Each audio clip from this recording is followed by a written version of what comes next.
હવે સંતોના પ્રવચનમાં વિનંતી કરીશ પાર્ષદ રવિ ભગતને, એમનો વિષય છે સત્સંગીના સામાન્ય ધર્મ. હવે આની વાતમાં થોડોક ઉકળાટ આવશે, કારણ કે વિચરણમાં ફરતા હોય એને જ બધે અનુભવ થાય વધારે. આમાં લુગડા હકેલીને દબાવીને નીકળવું પડે, કારણ કે ગેંડી તમારી એક હોય, ત્યાં તમે મોઢુંય ધુવો, ત્યાં પછી અંદર જઈને હાથેય ધુવો તમે. એટલે ઘરની અંદર સંતોની પધરામણી થાય કે ઠાકોરજીનો થાળ કરવા આવે ત્યારે કેવી રીતે ધર્મ નિયમ રાખવા જોઈએ એવી આમ ચોકસાઈપૂર્વકની આ સામાન્ય ધર્મમાં પાર્ષદ રવિ ભગત વાત કરશે. ભવશંભવ ભીતિ ભેદનમ સુખ સંપત કરુણા નિકેતનમ વ્રતદાન તપ ક્રિયા ફલમ સહજાનંદ ગુરુમ ભજે સદા. ઈષ્ટદેવ પરબ્રહ્મ પરમાત્મા પૂર્ણ પુરુષોત્તમ નારાયણ ભગવાન શ્રી સ્વામિનારાયણ પ્રગટ બ્રહ્મ સ્વરૂપ સ્વામી બાપા અને આપણા સૌના મોક્ષદાતા પૂજ્ય ગુરુ મહારાજ, પૂજ્ય સંતો અને ગુરુ મહારાજના આશીર્વાદ સંકલ્પથી આપણી આ ચાલતી અભ્યુદય સત્સંગ શિબિર 3 એનો લાભ લેવા પધારેલા તમામ ભાવિક ભક્તોને ભાવથી જય સ્વામિનારાયણ. સત્સંગ શિબિર એનો પહેલો દિવસ અને પહેલું સેશન, એમાં મારો વિષય છે સત્સંગીના સામાન્ય ધર્મ. ભગવાન સ્વામિનારાયણે શિક્ષાપત્રીમાં બધા જ સત્સંગીઓ માટે સામાન્ય ધર્મ એવું ટાઇટલ બાંધીને આપને આપી દીધું છે કે અમારા સત્સંગીઓએ સામાન્ય ધર્મ પાડવા. વિશેષ ધર્મ, પછી એકાંતિક ભક્ત, પરમ એકાંતિક ભક્ત, એ તો પછી બીજા નંબર ઉપર આવે છે. પહેલાં તમે કેજી ભણો, પહેલું બીજું પાંચમું ભણો, પછી ધીમે ધીમે આગળ વધાઈને હવે 5માનો વિદ્યાર્થી ડાયરેક્ટ 12મા ધોરણમાં જાય તો એમાં સિદ્ધિ હાંસલ ન કરી શકે, એ ફેલ થાય ગમે એટલી વખત એક્ઝામ આપે ને તોય. પણ કેજીથી માંડીને ધીમે ધીમે વિદ્યાર્થી આગળ વધતા જાય તો એ PhD સુધી પણ પાછા પડે નહીં. એમ મોક્ષ માર્ગમાં પણ આપણે સારામાં સારા હરિભગત કહેવાતા હોઈએ, પણ જો આપણે સામાન્ય ધર્મનો પાડી શકતા હોય, સામાન્ય ચોકસાઈ આપણા ઘરમાં રાખતા ન હોય, તો આગળ ભક્તિ જીવન સ્વામી વાત કરી એમ ભગવાન આપણી સેવા સ્વીકારતા નથી. એટલે મહારાજે અમદાવાદના બીજા વચનામૃતમાં વાત કરી. મહારાજે પોતે પ્રશ્ન પૂછ્યો. મહારાજ કે જે નાહી ધોઈને પૂજા કરે એ શ્રેષ્ઠ છે કે મળમૂત્રનો ભરેલો પૂજા કરે એ શ્રેષ્ઠ છે? ત્યારે નંદ સંતો કહે કે જે નાહી ધોઈને ભગવાનની પૂજા કરે ને એ સર્વશ્રેષ્ઠ છે. કારણ કે તમે જેટલા પવિત્ર હો, તમે દેવ જેવા પવિત્ર થાવ ત્યારે દેવ તમારી સેવા સ્વીકારતા હોય છે. તમે મળમૂત્રના ભરેલા હોય, તમે અપવિત્ર હોય તો ભગવાન આપણી સેવા ક્યારેય સ્વીકારતા નથી. એટલા માટે મહારાજે શિક્ષાપત્રીમાં એવા ધર્મ નિયમ સામાન્ય તમારા માટે લખ્યા છે કે તમે તમારું વ્યવહારિક કામ, સામાજિક કામ, કુટુંબિક કામ, વ્યવસાયિક કામ કરતાં કરતાં તમે આધ્યાત્મિક અને આત્યંતિક કલ્યાણની સિદ્ધિ પ્રાપ્ત કરી શકો એ માટે આ સામાન્ય ધર્મ મહારાજે શિક્ષાપત્રીમાં લખ્યા છે. અને જો એ સામાન્ય ધર્મ આપણે પાળતા હોઈએ તો આધ્યાત્મિક અને આત્યંતિક કલ્યાણની સિદ્ધિ તો પ્રાપ્ત થાય છે, પણ આ લોકમાં એ સુખી થાય છે. હરિભગતનો એક નિયમ છે કે તમે જેટલા ધર્મ નિયમ પાળો એટલા તમે સુખી થાવ. તમે ગમે એટલું ભજન કરો પણ એ તો છે, પણ તમે જેટલા ધર્મ નિયમ વિશેષ પાડો એટલા તમે આ લોકમાં સુખી થાવ. એટલા માટે મહારાજે ઘણા બધા સામાન્ય નિયમ આપણે શિક્ષાપત્રીમાં કીધા છે. કેવા નિયમો?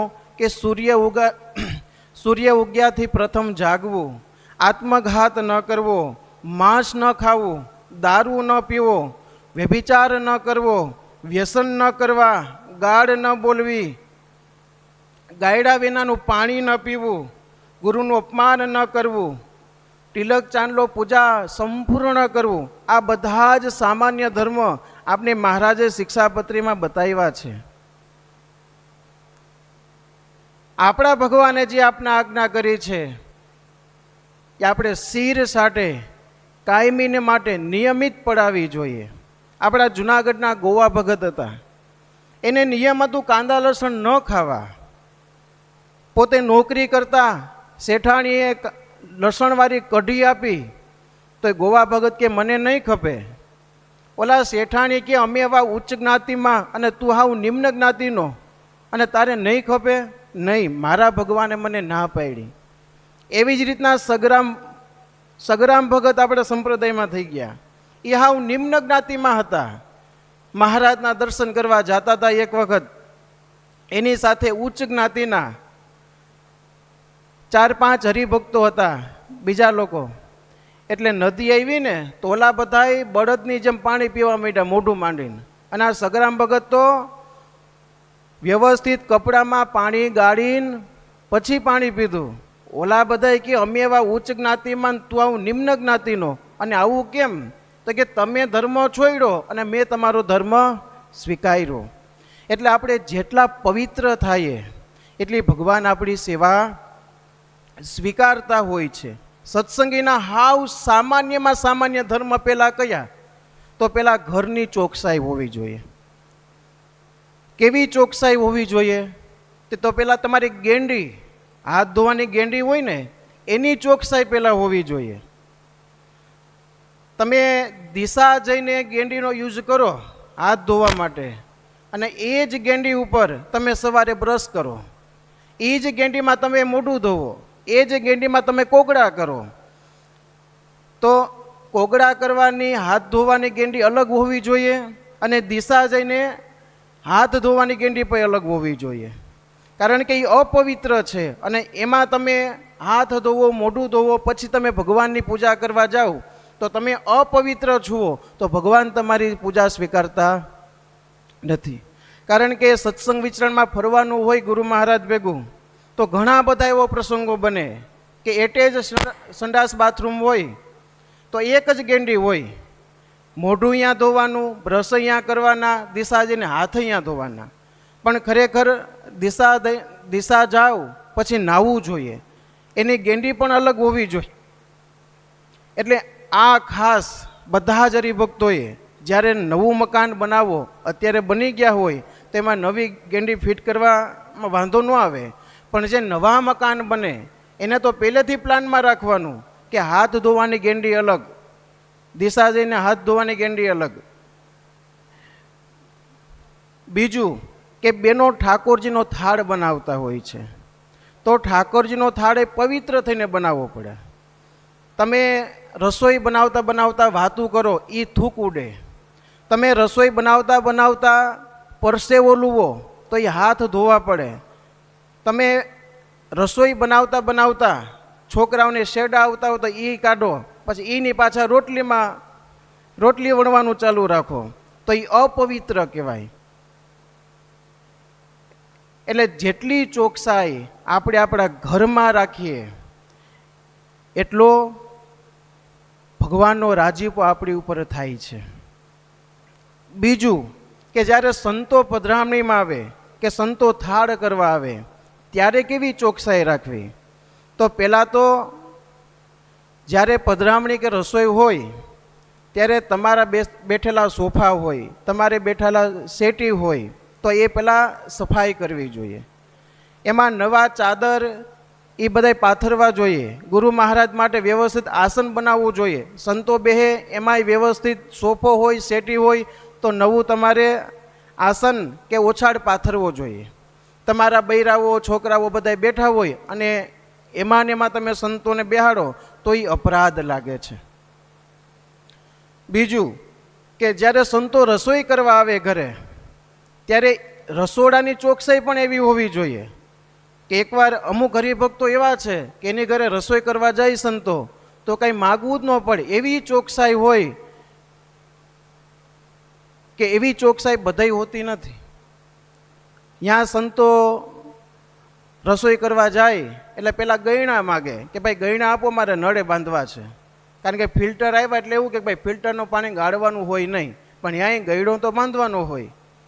પહેલાં તો નળે ગયણો બાંધવો જોઈએ, તમારું આખું રસોડું સાફ કરવું જોઈએ.